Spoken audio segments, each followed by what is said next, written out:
Every morning, before the sun fully wakes the world, there is a moment suspended between darkness and light. The air is cool, still. The birds are quiet. Even your breath feels deeper, as though the night has gifted you a pause, a chance to remember. And in that sacred pause lies your power. But it only stays if you remember who you are. Every morning, you wake with power. But only if you remember who you are. That is your call to presence. Your hint of what follows. Visual. A single shot transitions from night's last shade to early dawn.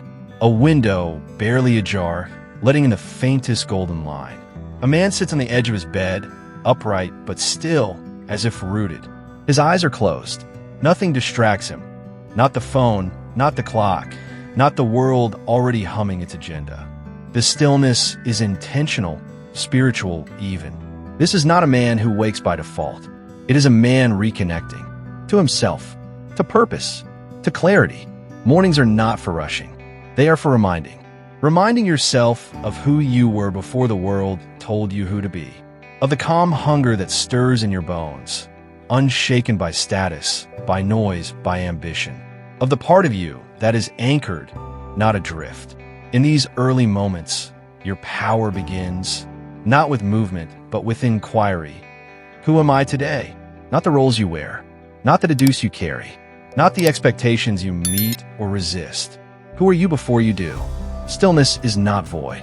It is clarity. It is connection. It is the only place from which purpose can grow and discipline can bloom. Every morning offers this gift, a small window before habit wakes, before the demands of life rush in. It is yours to take, to use, to ground your day. But most of us don't. We wake half buried in yesterday's momentum, our breath shallow, our minds already chasing. Tasks, emails, news, noise. We start our day as victims of distraction, and so we lose our anchor. This video is not about productivity hacks. It is about reclaiming your root. Your morning is not just another period of the day. It is the dominion from which your clarity, your will, your rhythm expands outward. Visual shifts to simple, sacred scenes. A hand gently cradles a cup of tea, steam rising in soft, slow spirals. A window framed in pale dawn light, the horizon just shifting. A person gently closing a journal, or simply sitting with their eyes closed, inhaling crisp air. No rush, no agenda, just presence. Each of these small images is more powerful than any movement. They tell us, clarity begins before action. Without morning remembrance, your day is built on chaos. You react before you choose. You chase before you think. You wander before you walk. But when you remember who you are, even for a moment, you carry something unshakable. You carry integrity, purpose, slow-burning power. That power is not loud. It is not showy. It is calm. It is consistent. It is enough. A man who remembers begins the day not as a reactive subject, but as an intentional actor. Every breath, every step, every choice comes from that moment of stillness. And so, this sunrise isn't just a pretty backdrop. It is your dawn of authority, your first quiet act of sovereignty, your first stand, not against the world, but for yourself. In that stillness, you remember, you're not behind. You are awake. You are not lost. You are rooted. You are not small. You are present. So you rise, not hurried but upright, not anxious but alert, not hollow but whole. Build your day on that moment. Let it be your first act of strength, your first statement. I will walk today from clarity. I will speak from purpose. I will move with presence. That is the humility and the fire of self-mastery. That is why you wake with power. That is who you are, waiting to be remembered again each morning. When the visuals close, fade into the line. Every morning, you wake with power, but only if you remember who you are, and leave the viewer holding that intention, calm, grounded, and ready. You don't control the world. You control your response. Every morning, the world presents itself to you, not as a gentle offering, but as chaos by default. A rush of messages, a flood of news, a tsunami of demands. Yet, beneath it all lies your greatest domain, your mind. You have power over your mind, not outside events. Realize this, and you will find strength. Marcus Aurelius. Will Polston. This is not a permission slip, it is a challenge. The world will shake. It will not stop, but you're not powerless. Your strength does not come from controlling storms. It comes from anchoring yourself amid them. Picture a man walking through wind. His posture remains steady, his pace resolute. The wind howls, yet he stands firm because he is rooted. That's the power of the mind that remembers its sovereignty. You wake to confusing headlines, aggressive notifications, emotional triggers. But your reaction, calm or chaotic, is your choice. Anger? You pause and ask, am I responding or reacting? Anxiety? You breathe and ask, is this fact or fear? Distraction? You focus and ask, what matters right now? This line of questioning changes everything. You don't need more control over events. You need more control over yourself. When a performance falls apart, the disappointed look isn't in your environment. It's in your thoughts. You're not defeated. You're deceived by a mind that forgot it's not at the mercy of circumstances. You have power over what enters your mind, how long it stays, and what you choose to do with it.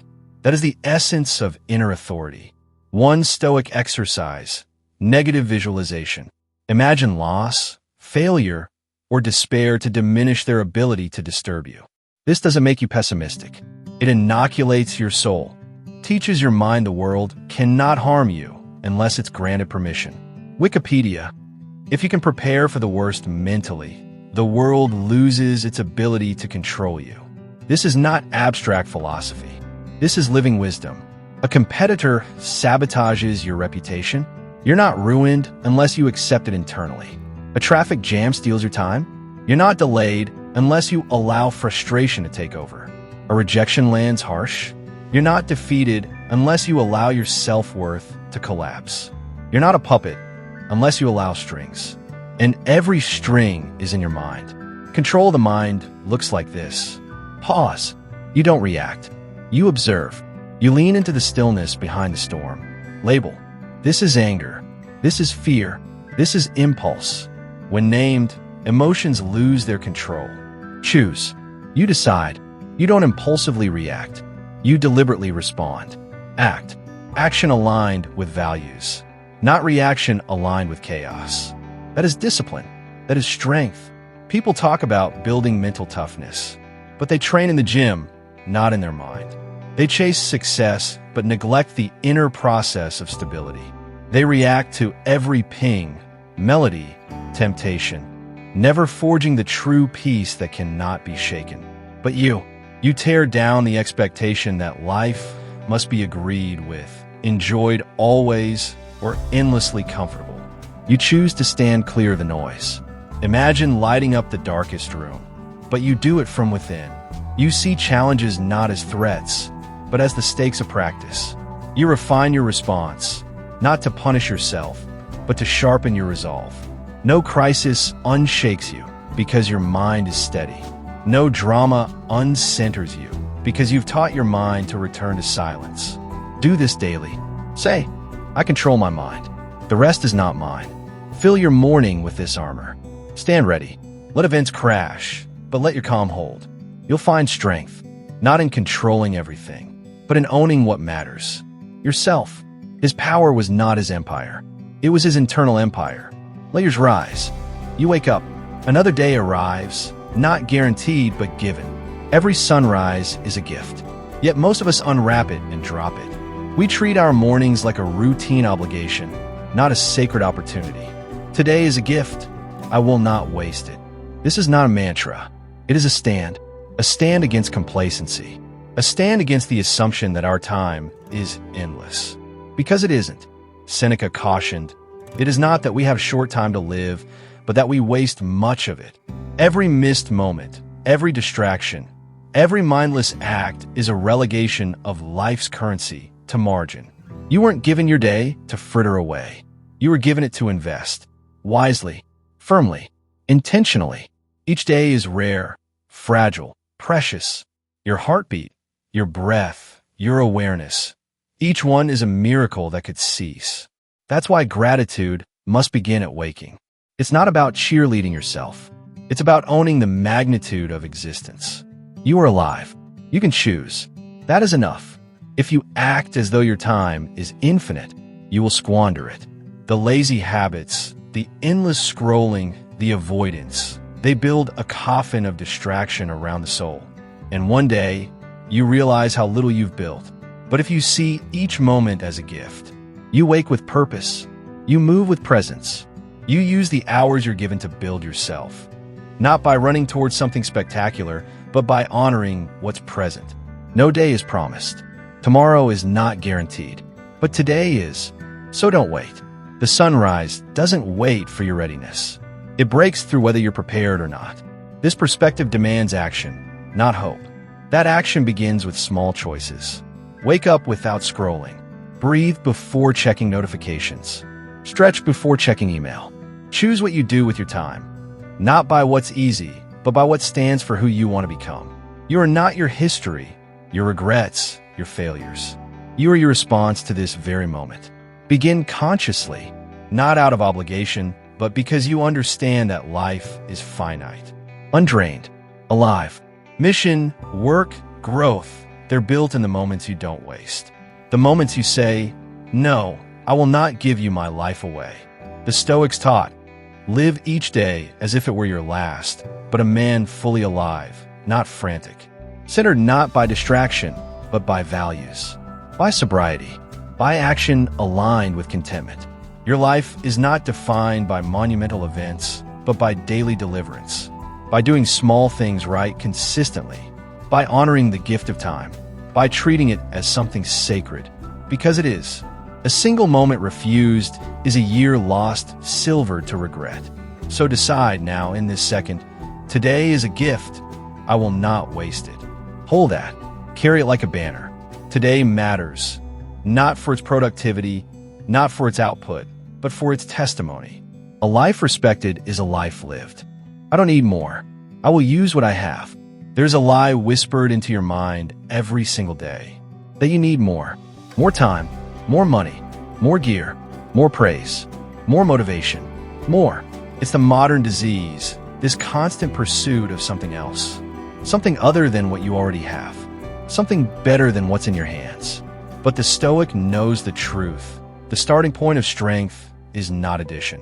It's recognition, not reaching, but returning to what is already yours. Look around you. Right now, you have a body, a breath, a brain, a spine, a pair of hands. You're not empty. You're equipped. You don't need more. You need to use what you have. This is where most people fall. They confuse preparation with delay. They think more resources will bring motivation. But abundance doesn't begin with acquisition. It begins with activation. What are you doing with what you've been given? Because here's the truth. The man who masters little becomes much. The man who squanders much becomes nothing. The Stoics never wrote about accumulating wealth or fame or equipment.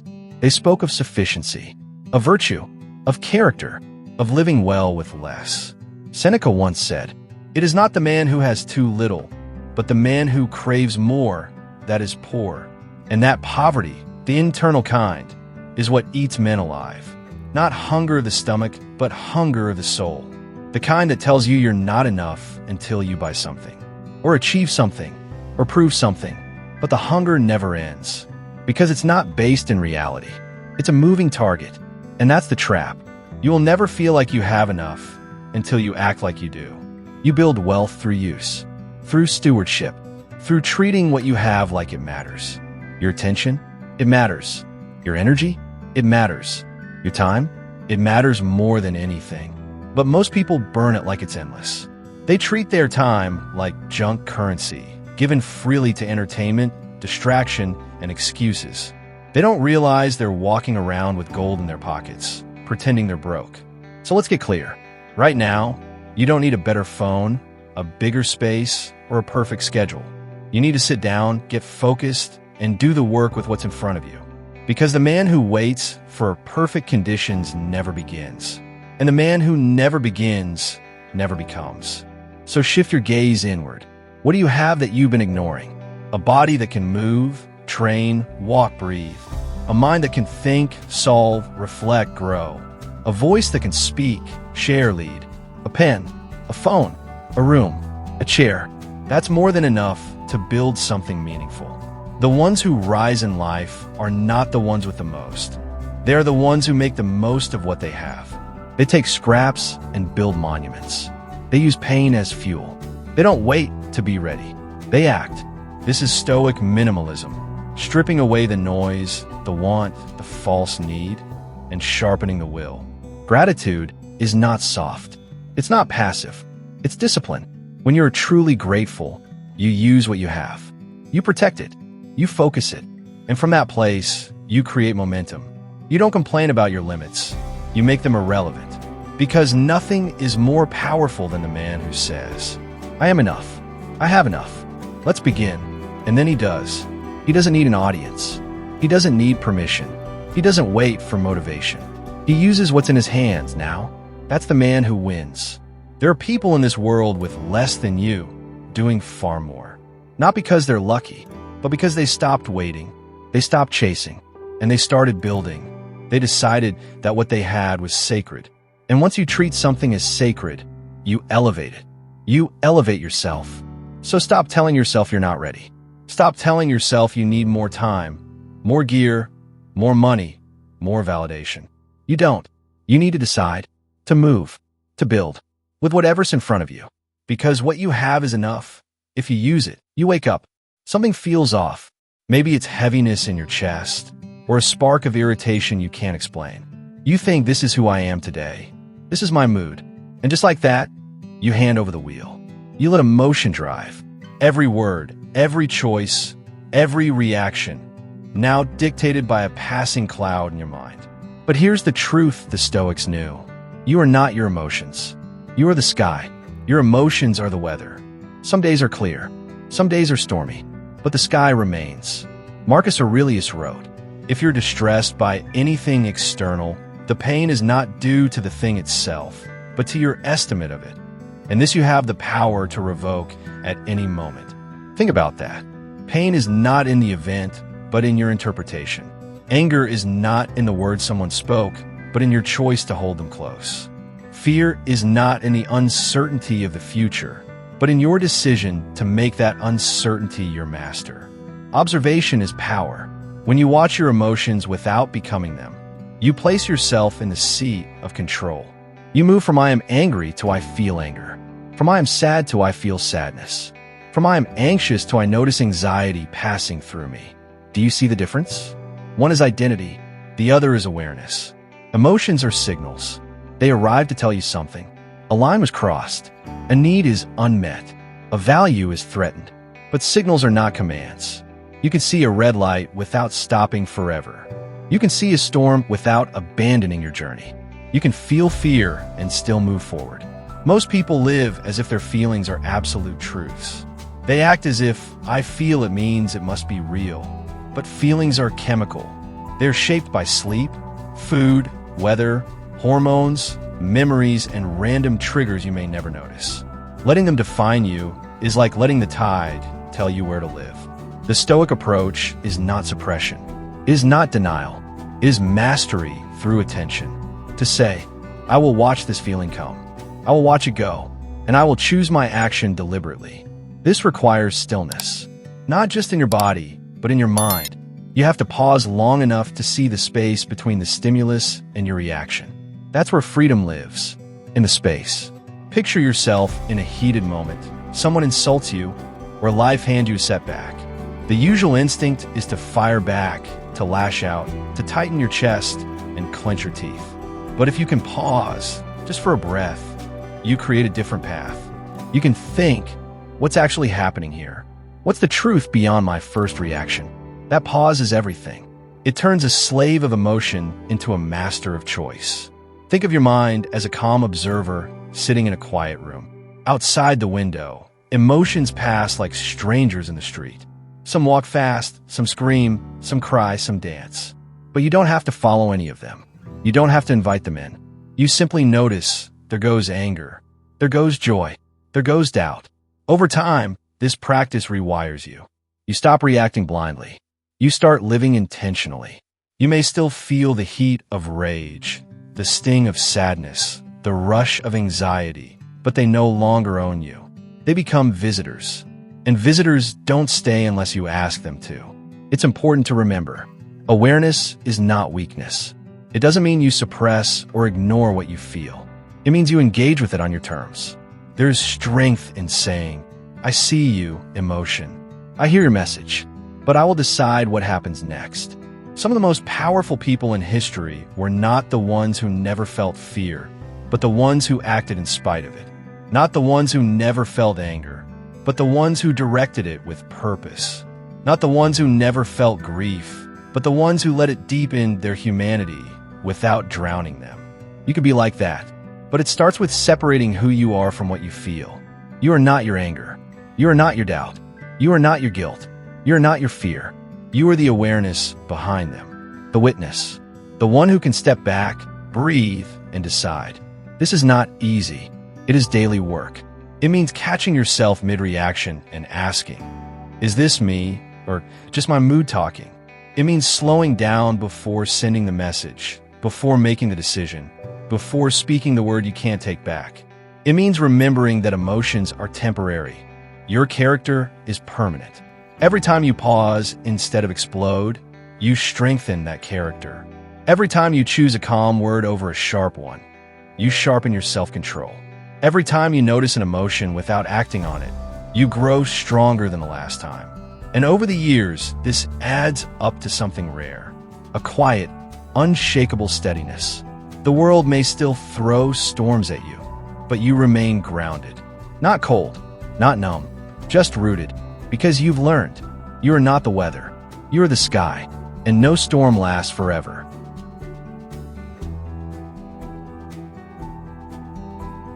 Every day, the world pulls at you. A vibration in your pocket. A headline screaming for outrage. A fleeting desire telling you, do this now, it feels good. Impulse is everywhere. It wants you to move without thinking, to speak without weighing your words, to spend without counting the cost. It wants you to live like a leaf in the wind, blown wherever the strongest gust happens to go. But a leaf has no say in where it ends up. You do. When you live by impulse, you become a servant to the mood of the moment.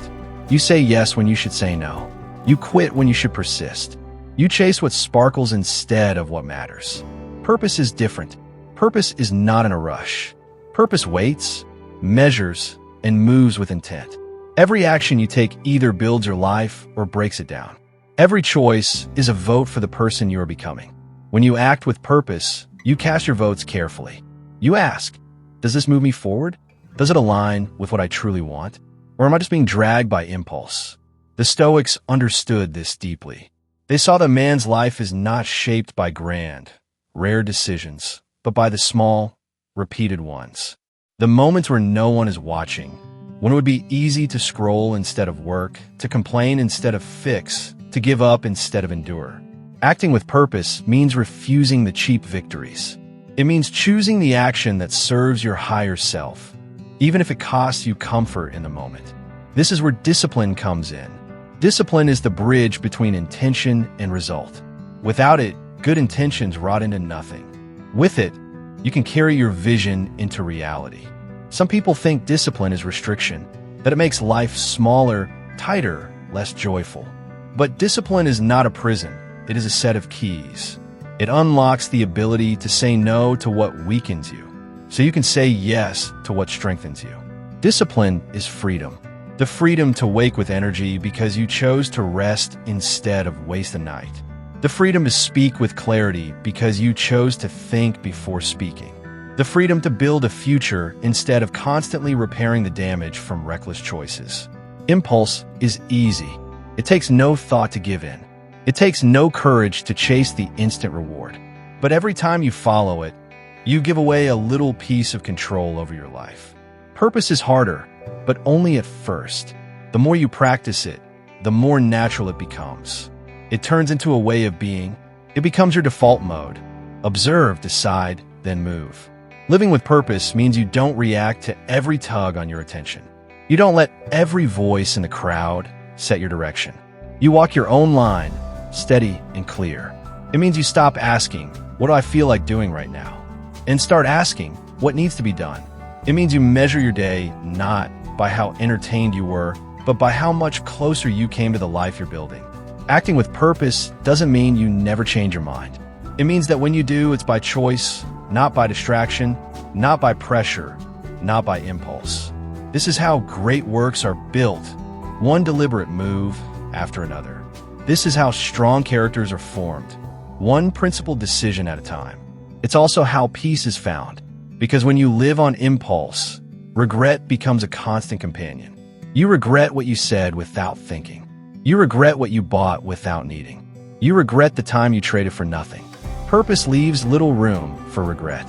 When you act with intention, you can stand by your choices, even if they don't all work out, because you know you made them consciously. The truth is, most people are too distracted to live with purpose. They're too busy reacting to notifications, temptations, and noise. But if you can break that pattern, even for a few moments at a time, you start to see something powerful. You have more control than you think. You can choose when to speak. You can choose when to be silent. You can choose where your energy goes. And every time you make that choice deliberately, you take back territory from the chaos around you. There will always be moments where impulse tries to sneak in: anger, lust, fear, boredom. The discipline is in catching yourself at that doorway and asking, will this serve me in 1 hour? In 1 year? If the answer is no, you let it pass. If the answer is yes, you act with full force. This is the paradox of discipline. When you move with purpose, you move less often, but with more impact. Your life stops being a blur of meaningless motions and starts being a series of decisive steps forward. And when you live this way long enough, people notice. They see the steadiness in your actions. They see you're not swayed by every wave, not thrown off course by every wind. They see that you move only when it's time, and when you move, you mean it. This is how trust is built. This is how respect is earned. Not through talk, but through consistent, intentional action. And it all begins with one decision. I will not live by impulse. I will act with purpose. Because purpose is not just a way to reach your goals. It's a way to protect your soul. It shields you from wasting your life on the things that never mattered. It keeps you grounded when the world tries to pull you in 100 directions. Every morning, remind yourself, today, you'll be tempted to rush, tempted to please, tempted to react. But you have a choice to slow down, to think, to move with meaning. This choice, repeated day after day, becomes a life you can stand by, a life you can be proud of. Because in the end, a life built on impulse is scattered and shallow. But a life built on purpose is strong, steady, and free. And freedom is the only way worth living. Comfort is tempting. It whispers to you every morning when you wake, telling you to stay in bed a little longer. It calls to you every time work gets hard, every time discipline starts to feel heavy. It promises warmth, safety, and ease. But comfort lies. It tells you that feeling good now is more important than becoming someone great later. It trades your long-term strength for short-term relief. Growth does not live in comfort's arms. It lives where things are hard, where you feel resistance, pressure, and challenge. A seed cannot grow unless it breaks apart in the dark. A muscle cannot grow unless it's torn and rebuilt. A mind cannot grow unless it's stretched, questioned, and tested. You're not here to worship comfort. You're here to build something. And what you are building will outlast the fleeting satisfaction of an easy moment. Think about the people you admire, the ones who left something behind that mattered. They didn't get there by protecting their mood. They got there by protecting their mission. They trained when they didn't feel like it. They worked when they were tired. They studied when they could have rested. They made a decision. I will give up the comfort of now for the strength of tomorrow. Your mission is greater than your mood. If you live by mood, you'll quit whenever it's uncomfortable. If you live by mission, you'll keep going even when it burns. This doesn't mean you hate comfort. It means you refuse to let it rule you. You learn to see it for what it is, a pleasant reward, not a constant state. You earn it through work, rather than letting it chain you to the same spot forever. Every act of discipline is a brick in the structure you're building. Every hour of deep focus is another piece of foundation. Every sacrifice is a reinforcement. You might not see the full shape yet, but each choice is adding strength, height, and depth to the life you're creating. Comfort will try to convince you to stop building. It will tell you, this is enough. Take it easy. You've earned a break. And yes, rest has its place. But there is a difference between intentional rest and mindless ease. Intentional rest is earned, and it recharges you for the work ahead. Mindless ease steals your edge, dulls your ambition, and makes you forget why you started. Growth demands a price. It will cost you comfort, familiarity, and certainty. It will demand early mornings, late nights, and long stretches of effort without applause. It will require you to say no to distractions, temptations, and excuses. But the price of growth is worth it because the cost of staying the same is far greater.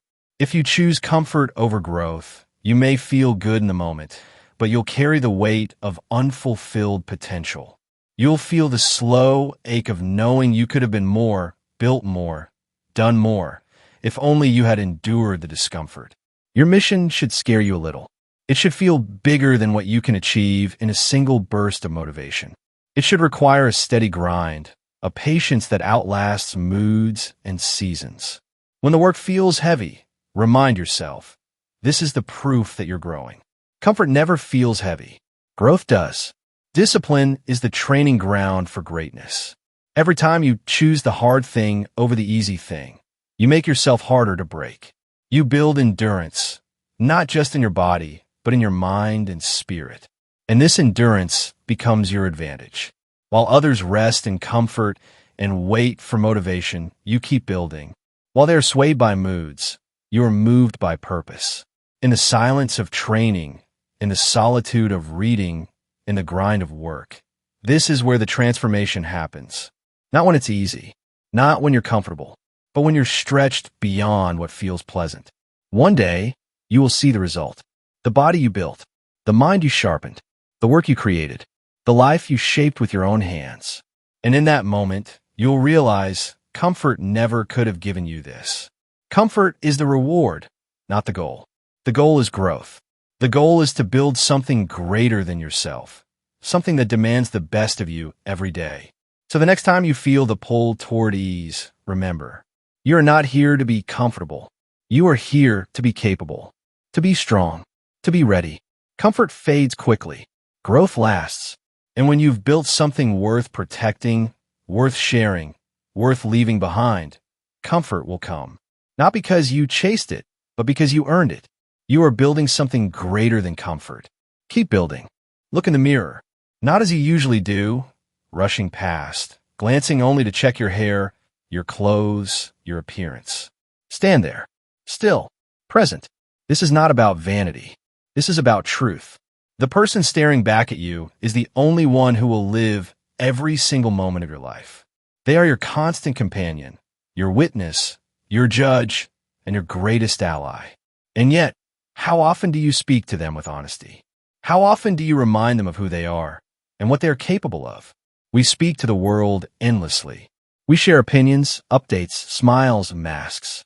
But the most important conversation is the one you have with yourself, silently, privately, relentlessly. The mirror doesn't lie. It reflects not just your face, but the truth of your effort, the weight of your choices, the energy of your life. If you want that reflection to grow stronger, clearer, more certain, you must feed it truth every day. Speak these truths, not to impress anyone, not to post them online, not to gather praise or validation. Speak them because your own mind needs to hear them. Your voice is an instrument. It has the power to plant thoughts deep inside you, thoughts that will grow into actions, habits, and a life. Every morning, before the noise of the day floods in, you have a chance to set the tone, to choose the words that will shape your mind before the world tries to shape it for you. Say them aloud, even if your voice shakes. Say them quietly, even if no one else will ever hear. Say them until they stop feeling like a script and start feeling like your nature. I am in control of my mind. Today is a gift. I will not waste it. I don't need more. I will use what I have. I am not my emotions, I observe them. I will act with purpose, not impulse. I am building something greater than comfort. Do not just repeat them mechanically. Look into your own eyes. See the person you are speaking to. Understand that you're not begging yourself to become these things. You are affirming that you already can be. There will be mornings when you feel weak, when the weight of yesterday clings to you. There will be mornings when you don't believe the words. Say them anyway, because truth spoken often enough begins to carve a path through doubt. Because even the smallest reminder can keep you from drifting into the day aimlessly. These truths are not magic spells. They are commitments. They are the blueprint for the life you want to live. They do not work unless you do. Write them down, not once but often. Let the ink be a trail you leave for yourself, a proof that you chose to remember what matters. Breathe them in. Let each inhale carry the weight of intention. Each exhale release the fog of distraction. Live them. Let your actions be the echo of your words, so loud that they need no explanation. Some will say this is unnecessary. That discipline, focus, and strength do not come from self-talk. But those people forget that all action begins in the mind. If you feed your mind uncertainty, you will live uncertainly. If you feed it excuses, you will live by excuses. If you feed it truth, you will live by truth. Your mornings are your advantage. They are the doorway between yesterday's self and today's potential. Most people stumble through them half awake, letting their phone decide their first thoughts. You will not. You will wake and take ownership before the world has a chance to demand it from you. You will choose your words before others choose them for you.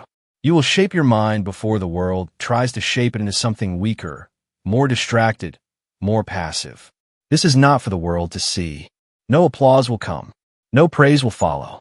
But you will know, and that knowing will change the way you walk, the way you act, the way you endure. Remember the final truth. You are not here to explain your philosophy. You are here to embody it. Words without action are hollow. So once you speak these truths to yourself, go live them. Let your discipline be visible in the way you carry yourself. Let your gratitude be visible in the way you treat others. Let your focus be visible in the work you produce. Let your mission be visible in the choices you make when no one is watching. Every morning, the mirror waits. It does not care about your excuses. It does not care about yesterday. It reflects only what you bring to it today. So bring it your truth. Bring it your intention. Bring it your discipline, your gratitude, your purpose. And when you leave that mirror, do not leave those truths behind. Carry them into the day until your actions make them undeniable. Say these words every morning. Write them until your hand knows the shape of each letter by heart. Breathe them until your body feels their weight and their freedom. Live them until you no longer need to say them, because they have become who you are. Don't explain your philosophy. Embody it.